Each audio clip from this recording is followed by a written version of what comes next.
कृष्णा। आप सबको अपूर्व गोपिका का दंडवत प्रणाम। कर्म। जैसा कर्म करेगा इंसान वैसा फल देगा भगवान।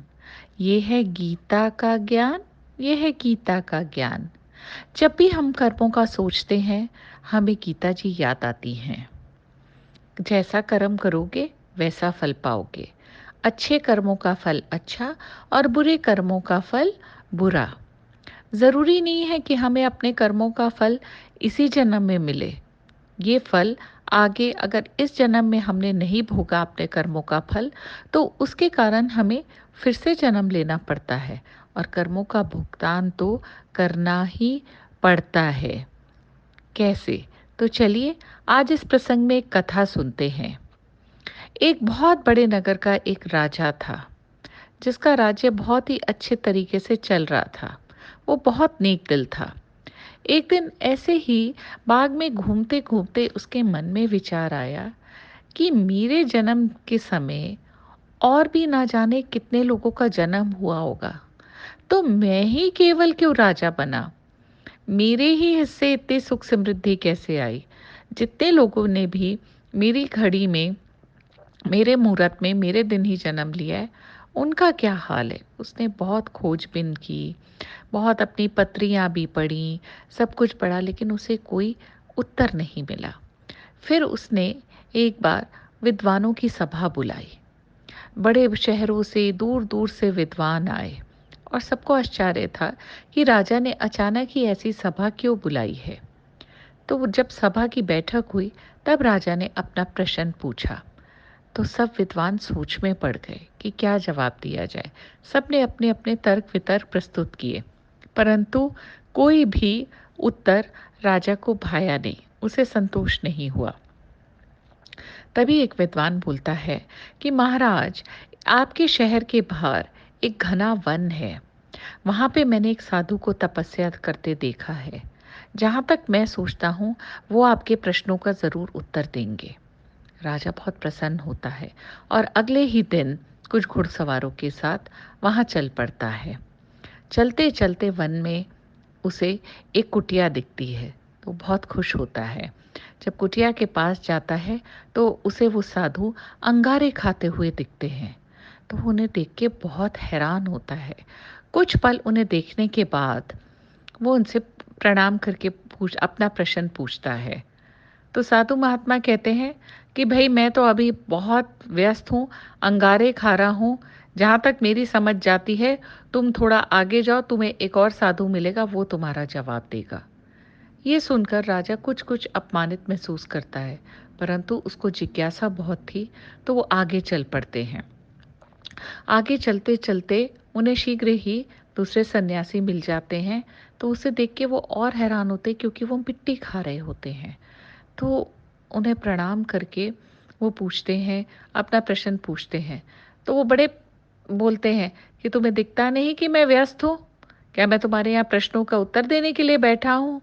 मुझे मेरा काम करने दो। तो वो राजा और उनके सैनिक बहुत हैरान होते हैं कि ये कैसा काम? साधु होके ऐसे चाव से मिट्टी खा रहे हैं। अभी वो आगे चलने ही लगते हैं कि वो साधु उन्हें दोबारा बुलाते हैं और बोलते हैं कि सुनो, मैं तुम्हें बताता हूँ तुम्हारे प्रश्नों का उत्तर कौन दे सकता है। पास ही गाँव में एक लड़का रहता है, अमोल नाम का। तो अब मेरे को लगता है वो तुम्हारे सवालों का जवाब देगा, परंतु शीघ्र ही पहुँचो क्योंकि उसके पास समय की कमी है। राजा अता-पता ढूँढते अमोल के पास पहुँचते हैं और देखते हैं कि वो नौजवान मृत्युशैया पे पड़ा है। वो उसे प्रणाम करके अपना प्रश्न पूछते हैं। तब वो युवक बोलता है, राजा, पिछले जन्मों में हम लोग 4 भाई थे। जब 4 भाई थे तो एक बार हम किसी काम से निकले और हम एक जंगल में भटक गए। बहुत दिन भटकते रहे। इसके कारण जितनी भी हमारी खाने-पीने की सामग्री थी वो भी कम हो गई। थोड़ा-सा आटा ही बचा हुआ था। तो एक दिन हम लोग उसी आटे को गूँध के, चूल्हा जगा के, लकड़ी जगा के वहाँ कुछ रोटियाँ तैयार करते हैं। खाने ही वाले होते हैं कि कहीं से एक साधु महाराज आ जाते हैं और कहते हैं, बेटा, मुझे बहुत भूख लगी है, मेरे साथ क्या अपना भोजन बाँटोगे? तो जो उनमें सबसे बड़ा भाई होता है कहता है, अरे बाबा, अगर मैं तुझे अपनी रोटियां दे दूंगा तो क्या मैं अंगारे खाऊंगा? दूसरा भाई बोलता है, नहीं, तेरे को रोटियां देके क्या मैं अपना पेट मिट्टी से भरूंगा? और इसी तरह मैंने भी साफ ही मना कर दिया। लेकिन राजन, तुम तो बड़े उद्धार निकले। तुमने अपनी सारी की सारी रोटियां उस साधु को दे दी और साधु तुम्हें ढेरों आशीर्वाद देते हुए खा पी के मस्त वहां से चला गया। उसी के फल स्वरूप तुम्हें राजा का जन्म मिला, और वो जो साधु संत तुम्हें आगे मिले थे, वो ही तुम्हारे बड़े भाई थे, जो एक अंगार खा रहे थे, एक मिट्टी खा रहे थे।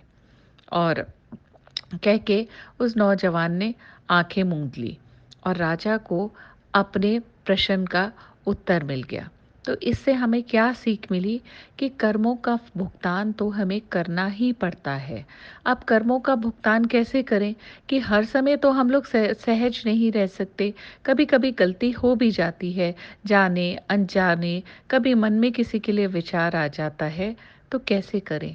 उसके लिए सबसे सरल उपाय है, श्री कृष्ण ने भगवत गीता में कहा है, मन पदा मत भक्तो मद्याजी माम नमस्कुरु, कि बस मुझे ही नमस्कार करो और मुझे ही बस में मन में बसा लो, और जो करते हो मुझे अर्पण करते रहो।